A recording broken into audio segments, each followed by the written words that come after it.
Boa tarde, gente. Tô aproveitando o feriado para dar uma lida nesse livro, muito bom. O nome é O Espetáculo das Raças, de Lilian Mortis Chasma. É uma historiadora, né? Deixa eu ver aqui, nasceu em 1957 em São Paulo, doutora em antropologia pela USP, onde leciona, é autora da Colônia ao Império, é o nome de um outro livro dela, né?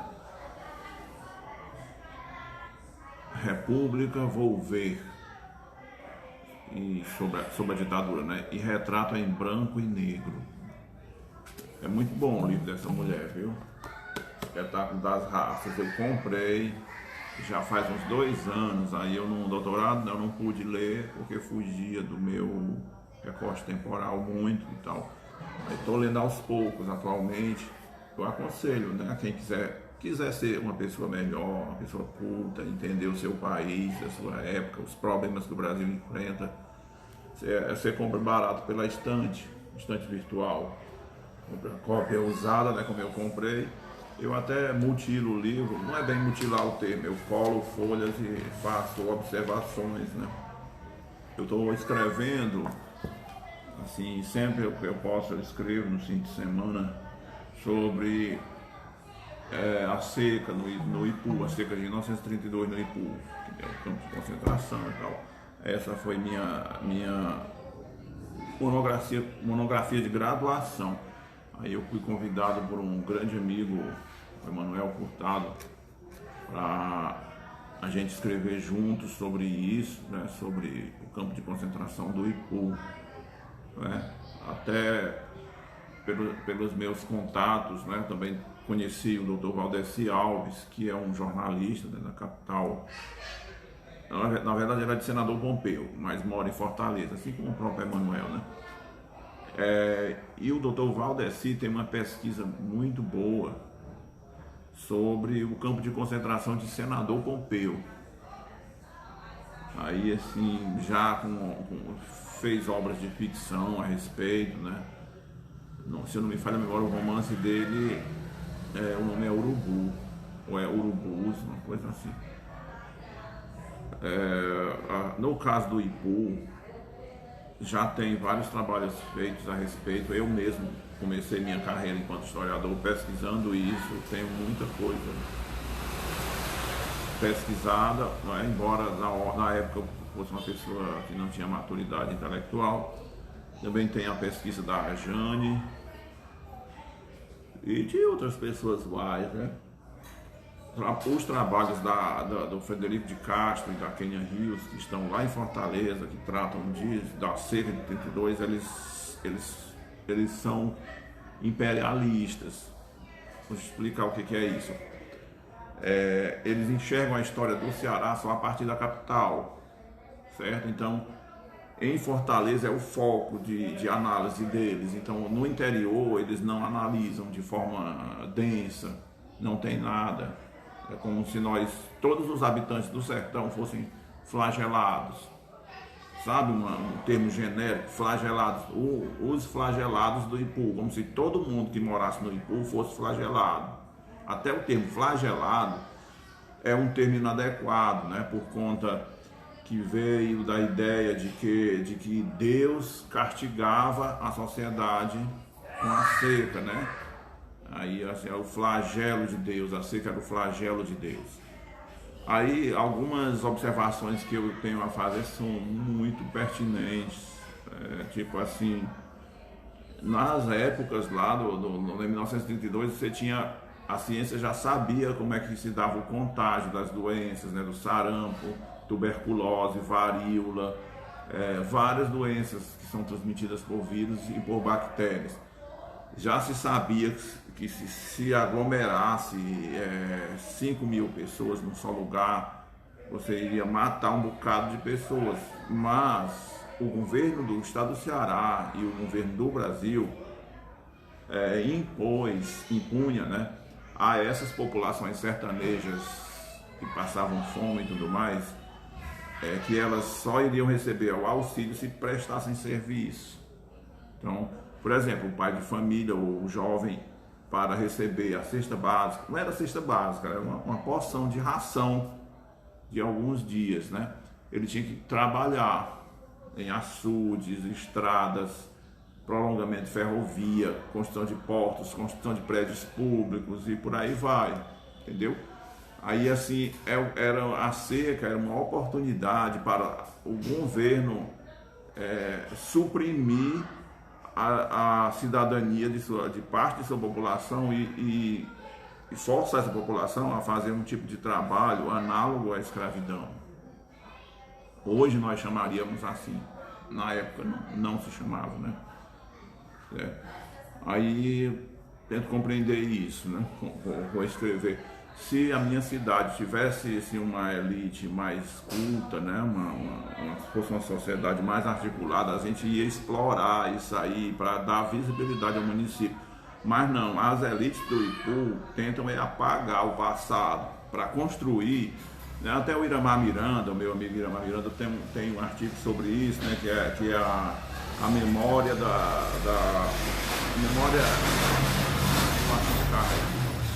a construção do mito da Índia Iracema no Ipu, né? Onde as elites locais, a classe média, as famílias tradicionais, as oligarquias locais se apropriam do livro de José de Alencar, o livro Iracema, para construir uma origem nobre para a cidade, né?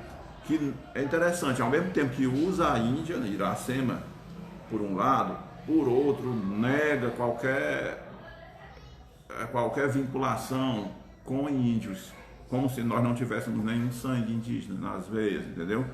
Nega, repudia o índio, como também repudia o negro. Aí são assim, a nível de discurso, de construção de um mito fundador, o livro Iracema se presta a isso, a negar o índio e a negar o negro, o sangue índio e o sangue africano de nossa sociedade, nossa região aqui como um todo, certo? Interessante. Aí assim, no caso, essa construção se dá abafando a história real.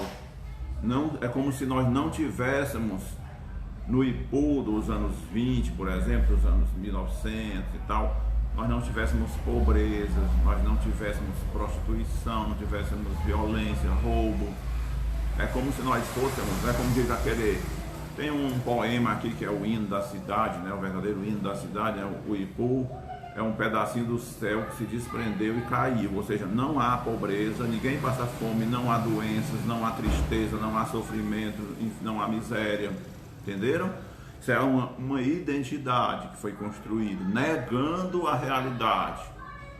Aí assim, quando o doutor Valdeci Alves esteve aqui no Ipu, há uns 4 anos atrás, mostrando a sua pesquisa, né, na ILCA e tal, sobre o campo de concentração de Senador. Ele até entrevistou pessoas aqui do campo do Ipu, quase não tem mais ninguém vivo, né? Já morreram todos. Mas tem a memória de terceira geração, que a gente chama, né? Os netos dessas pessoas e tal, tem muito a dizer. E há relatos em jornais de Fortaleza mesmo, né? Trabalhos como da Kenya Rios, do Frederico de Castro, que falam sobre isso, certo? Aí assim, o doutor Valdeci veio expor, ele fez um documentário sobre o Ipu. Eu levei ele lá no campo de concentração, onde fica, né, onde ficou ele, onde existiu, lá nos Praiados. Os Praiados aqui é como se fosse um bairro, né, do Ipu. Não é um bairro porque não tem quase casa construída, é um distrito.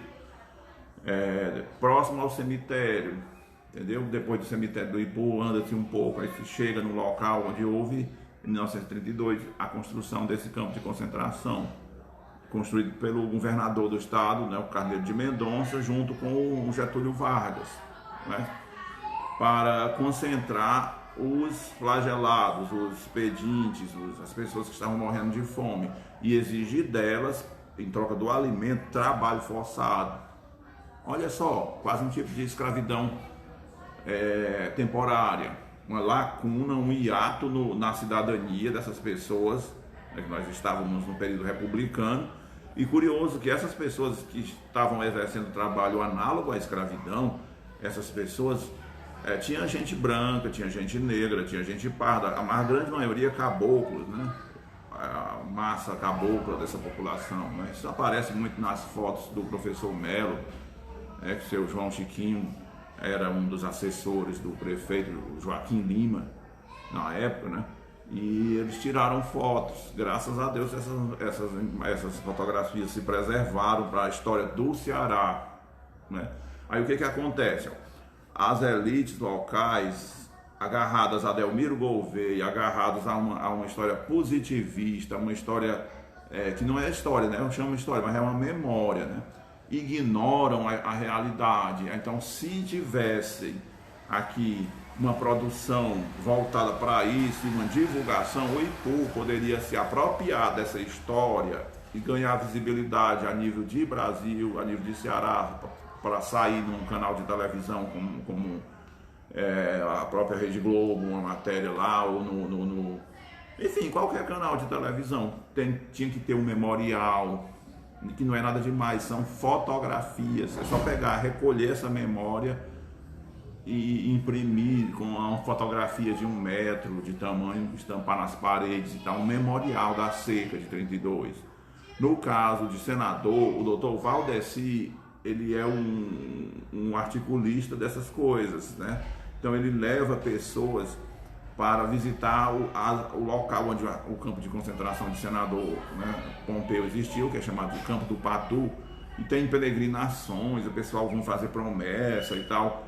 É toda uma valorização, se sabe o local foi tombado, né, pelo IFAM, é um local histórico por conta desse drama, né?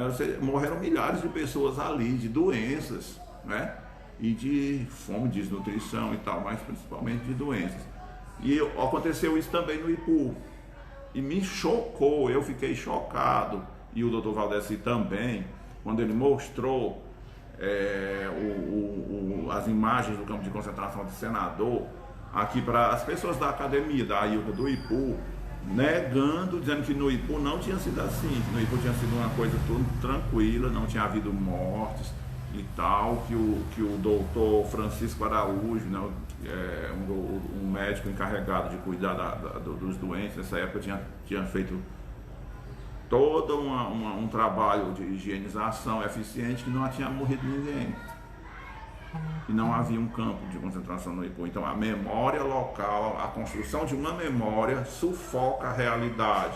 Se essas elites, se essas famílias tradicionais aceitassem esses fatos históricos como sendo parte do nosso passado, em vez de negá-los, né, a gente teria um chamariz para divulgar a cidade. Isso é só um dos exemplos, mas a gente tem outros, né? Aí eu pretendo fazer isso com o meu amigo Emanuel Furtado, a gente divulgar isso a nível de capital e dar um pontapé inicial para haver um memorial, um resgate dessa memória, né? Pessoal, para quem escutar, para quem estiver me ouvindo, eu agradeço, né? Você teve mais de 1000 pessoas que morreram, né? Eu não lembro agora de memória, mas eu não sei se foram 2000 pessoas em meses, em alguns meses. Não há nada parecido na epidemia de Covid, entendeu? Se eu for comparar com a epidemia de Covid. Uma cidadezinha, imagina só, uma cidadezinha de 16 mil habitantes, que era o IPU da época, né? Eu não sei se tinha 16 em 32, não tenho certeza, eu acho que já era 20 mil habitantes, pronto, vamos arredondar para 20 mil, 20 mil habitantes e morreu 2 mil pessoas morreram, né, nesta época, né? Não só no campo de concentração, aí o nome campo de concentração, a gente já liga logo ao nazismo e tal, o extermínio, né, dos judeus. Não, aqui era um campo onde as pessoas eram constrangidas ao trabalho, a ter que trabalhar. Pessoas pobres, né, eram usadas como mão de obra gratuita por parte do governador, né, para construir açudes, abrir estradas, né, rodovias, construir prédios públicos. Aí tem a cadeia do IPU, a antiga cadeia do IPU, que até hoje existe, hoje é a Casa da Cultura, né? Casa da Cultura da Valderlei Soares, essa obra foi construída com o trabalho dessa gente, que era escravizada pelo governo do Estado. Trabalho análogo à escravidão, entendeu? Eu chamo escravo nessa condição. Que eram pobres em geral, certo? E muita gente morreu. Eu calculo em 2.000 óbitos, mas eu não lembro de memória. Pode ser mais, né? Isso numa cidade de 16 mil habitantes. Olha que tragédia, né? Morrer esse monte de gente. 2.000 pessoas. Eu não sei, eu acho que pode ter sido mais, né? E aí, ó, como é curioso, boa parte dessas pessoas que morreram não foram de fome, foi de sarampo.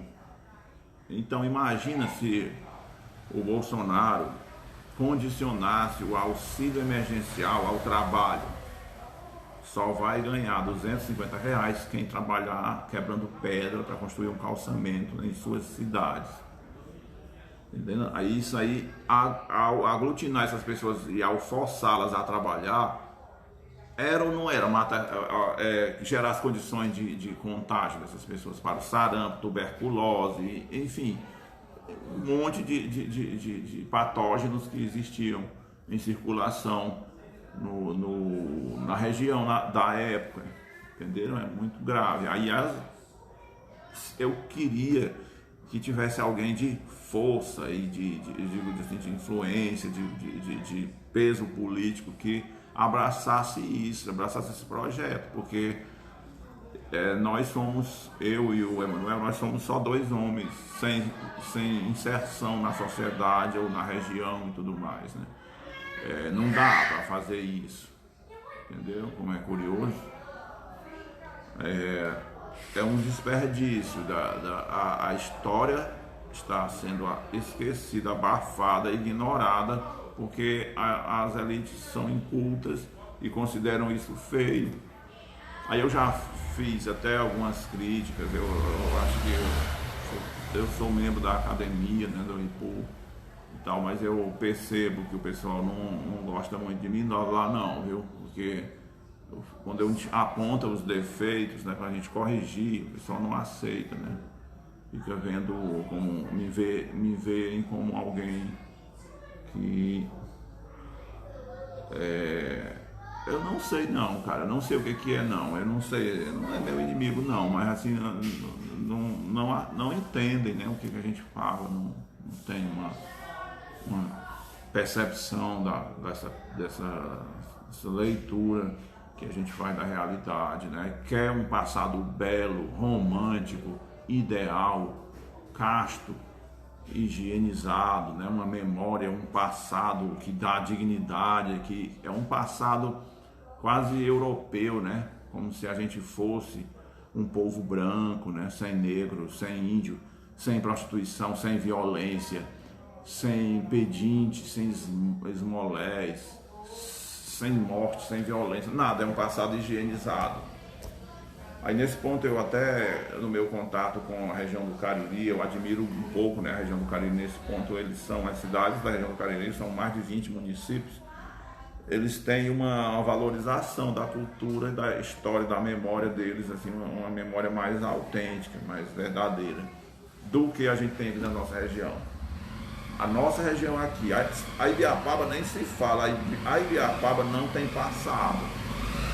Se você for estudar a história do Brasil, aliás, a história do Ceará, da região tudo aqui, você vai ver, a Ibiapaba não tem passado. Por quê? Porque lá, não, por ser uma região historicamente abandonada pelo estado do Ceará, né?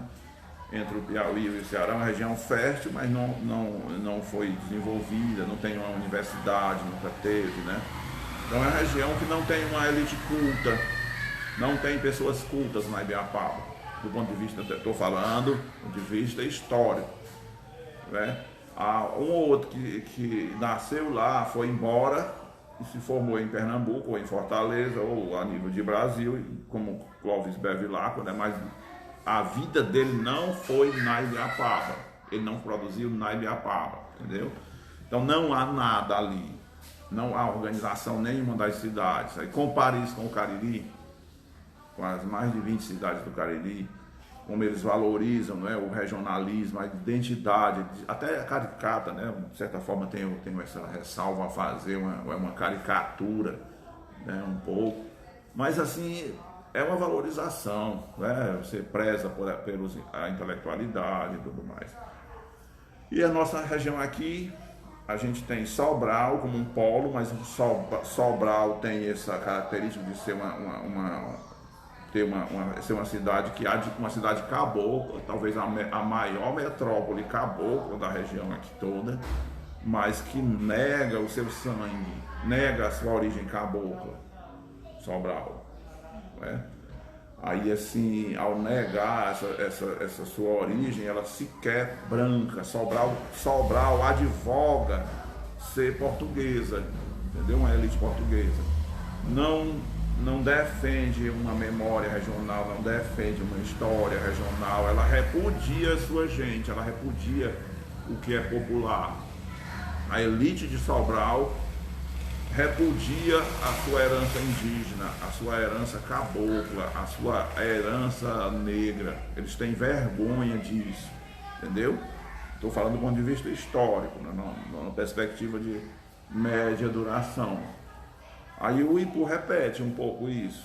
As aristocracias, as famílias tradicionais negam o passado, constroem bolhas de memória artificial, toda memória artificial, né? Mas uma memória que nega a realidade, afirmando um passado idilioso, glorioso, puro, né? Enfim, é isso. Aí eu estava falando, eu ia falar do livro aqui e acabei me esquecendo, viu? Me distanciei, eu peço até desculpa em assistir essa live depois. É muito bom esse livro.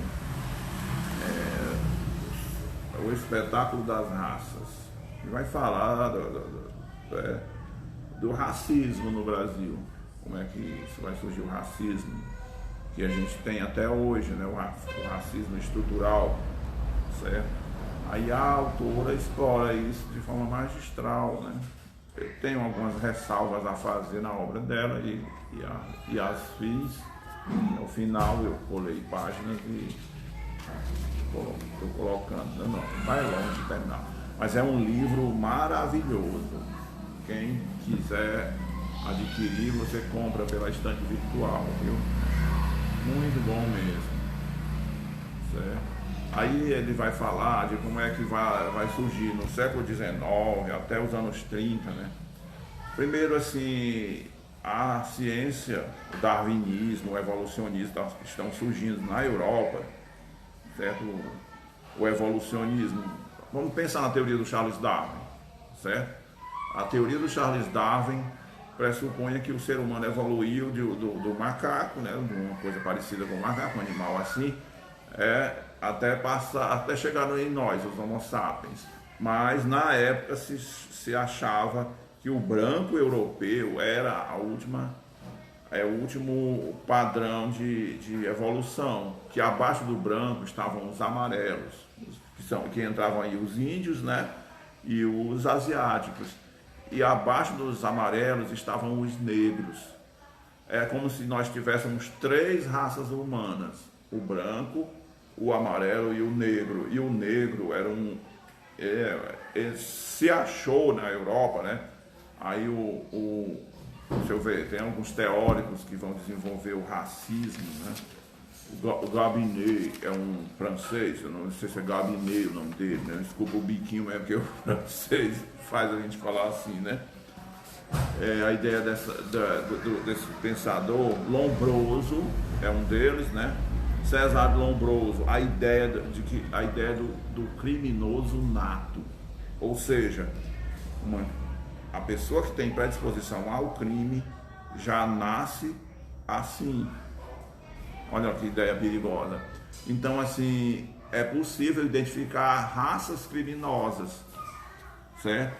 O amarelo e o negro são predispostos ao crime, e o branco não. O branco é predisposto à honestidade. Olha que coisa monstruosa que esse homem estabeleceu, esse César Lombroso. Um canalha total. Aí usou o darwinismo, usou a teoria de Charles Darwin para afirmar essa loucura, né? Aí você tem o outro também, eu anotei aqui, deixa eu ver se eu encontro, cara, brevemente aqui.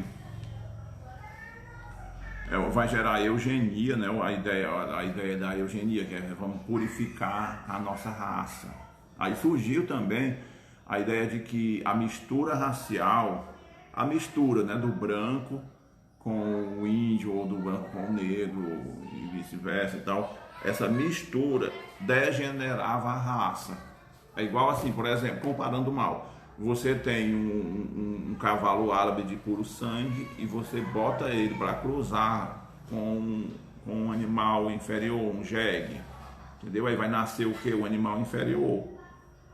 Aí se acreditava que o cruzamento de uma pessoa branca com uma pessoa negra ou de uma branca com uma pessoa índia, né, no caso do Brasil, iria gerar descendentes degenerados. Aí na natureza, por exemplo, se você pegar um cavalo e botar o cavalo para cruzar com uma jumenta, é um nome pesado, mas é isso, eu quero ser didático, né? Aí vai nascer o burro, e o burro ele é um animal que ele não gera filhos, ele é estéril, ele é um animal degenerado, se dizia, né? Então, do mesmo jeito, o filho do negro com a branca ou vice-versa, né? O filho do branco com a negra ou do branco com a índia e vice-versa, era uma pessoa degenerada. Olha que loucura, cara. Aí a ciência embasava isso, essa crença, né? Aí você tem o Lombroso, que defende isso, e você vai ter esse Gabinet, né? Esse outro aí, esse francês, né? Os dois são franceses, certo? E isso vai se difundir pelo Brasil. Aí esse Gabinet, ele chegou a dizer que o Brasil era uma nação condenada a fracassar. O Brasil era inviável. Por quê? Porque se dizia que o negro era incivilizável. O índio era civilizável. Ou seja, você poderia educar o índio com palmatória, com castigo, com reza, com a igreja católica, fazendo a catequese. Mas já o negro não, o negro seria um bárbaro por sua condição de negro, entendeu? Aí o racismo, por favor, não me tome que eu esteja defendendo isso, não. Eu estou repudiando essas ideias, tá bom? Só estou querendo entendê-las e deixar claro para quem tiver interesse de me ouvir no meu pace, tá certo? Aí assim, o negro, aliás, o Brasil era uma nação condenada a fracassar. O Brasil não teria futuro. Por quê? Porque tem muito negro e muito índio e muito caboclo. Porque a raça branca se degenerou se misturando com essas outras. E eles achavam, né, que a raça branca era superior, era mais inteligente, era fadada à civilização, né, a imitar os europeus, né, os brancos da Europa, certo? Aí com essa mentalidade se acreditava que era melhor que os negros fossem abandonados à própria sorte para morrerem de pobreza, de desnutrição, de varíola, de tuberculose, de doenças de todas as formas, né? E variedades. Olha que loucura, certo? Aí, ao mesmo tempo, o Brasil passou a organizar campanhas para incentivar a imigração de alemães, de italianos, de espanhóis, de portugueses, que são populações brancas, para vir para o Brasil, para vir para o Sul, para São Paulo, para Rio de Janeiro, para o Rio Grande do Sul, para o Paraná, dando terras, dando passagem, trazendo essas pessoas para se estabelecer lá, para branquear o Brasil, porque senão o Brasil não iria evoluir nunca, por conta do sangue africano e índio. Ai meu Deus, que loucura, viu? Aí assim, esse processo se estabelece paralelamente ao sistema, que a escravidão no Brasil, ela terminou em 1800, a escravidão no Brasil terminou em 1888, né? quando a princesa Isabel estabelece lá o fim da escravidão, e foi uma das quedas, uma das razões principais da monarquia ter caído, né? Barulho aí do carro na rua, eu peço desculpa a vocês, mas é inevitável. Eu não consigo ler, aí depois eu leio o que vocês estão anotando, estão observando. Eu agradeço a quem interage. Que carro chato, cara. Deixa eu ligar a luz também aqui. Tá no escuro, né? Mas deixa eu ler logo aqui, né? Eita, mas tem muita coisa. Cielo, tudo bom, Cielo? Santiago, João, Nonato, tudo bom, Nonato? Um simulacro da cultura. As elites locais criam um simulacro da cultura indígena. Exatamente, é o assunto que eu estava falando antes, né? Suilana, tudo bom, Suilana?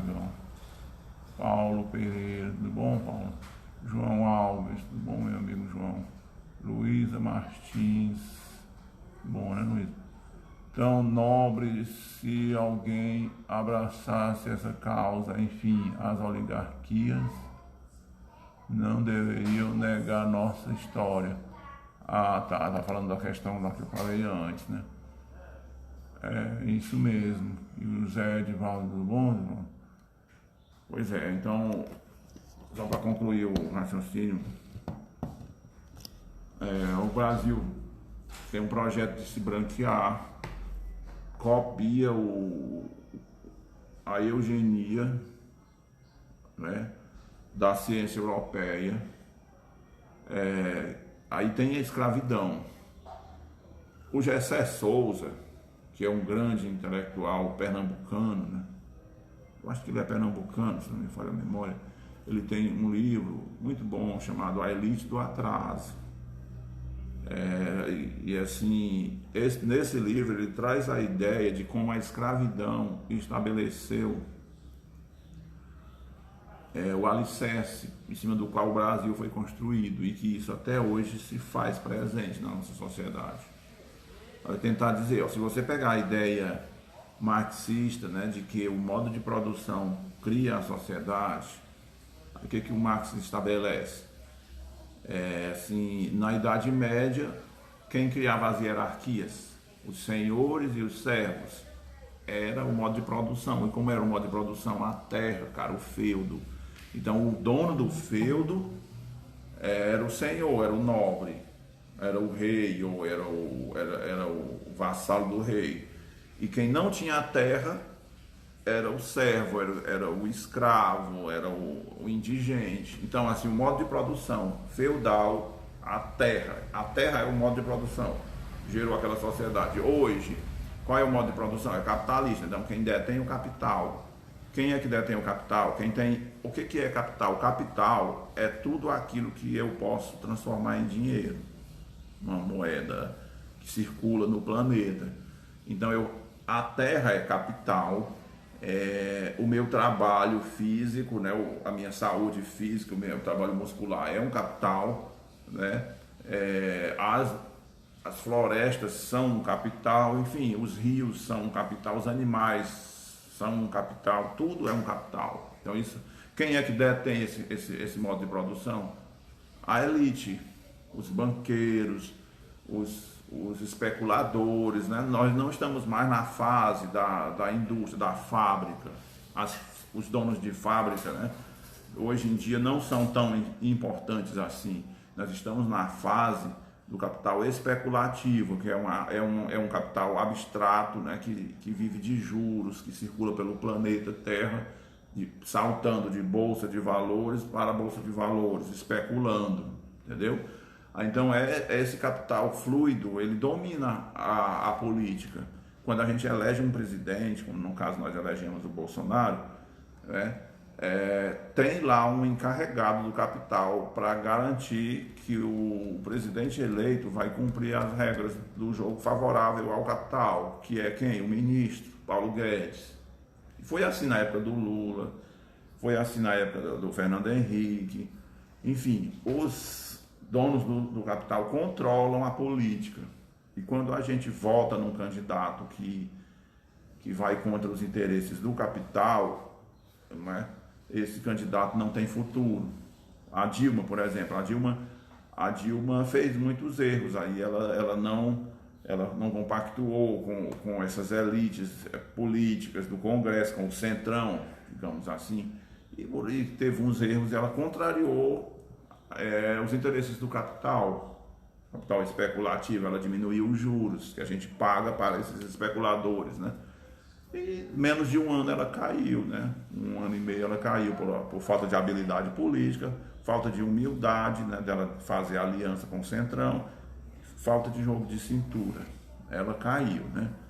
Aí, caramba, eu tava falando, fugir para Dilma, eu perdi o fio da meada, né? Pois é, mas só para concluir rapidamente, então assim, ó, a escravidão, lembrei, meu amigo Nonato está assistindo ainda, tem muita gente assistindo, você assiste depois, né? A escravidão, ela foi um modo de produção. A escravidão foi um modo de produção do Brasil colônia e do Brasil império. Esse modo de produção gerou as classes sociais, do mesmo jeito que o feudalismo, né? O feudo gerou as classes sociais, os senhores e os servos. O escravismo no Brasil gerou as classes sociais, gerou os donos de terras, donos das instituições públicas, os senhores, os coronéis chamados, né, os latifundiários, e o que seria os seus dependentes, podiam ser desde um familiar pobre, né, os agregados, os afilhados, os compadres e tal, até os escravos, ou os que gravitavam em torno do poder desse fazendeiro. Então, o que é que gerou essa sociedade? A escravidão. Era um modo de produção escravista, colonial e da época da monarquia, que vai fazendo uma transição para o capitalismo, né? Um capitalismo rural, agrário, voltado para a monocultura, para o trabalho escravo ou para o trabalho não remunerado das pessoas que viviam naquela terra e etc. Então este Brasil aí que foi construído pelo modo de produção escravista, este Brasil aí não foi enfrentado. Aí hoje você tem reflexos disso na exclusão da população negra, né, dos postos de poder, né, dos postos de prestígio, do acesso à universidade, da população parda, né, cabocla e tal. Enfim, o Brasil tem muitas mazelas e uma delas é isso, essa daí, uma herança invisível da escravidão, que cria e mantém hierarquias sociais baseadas no privilégio da propriedade, da terra, da indústria, da especulação e tal. E isso é o Brasil. Pronto, eu considero concluído a minha fala. Eu fico por aqui e agradeço aí quem me deu atenção. Uma boa noite a todos.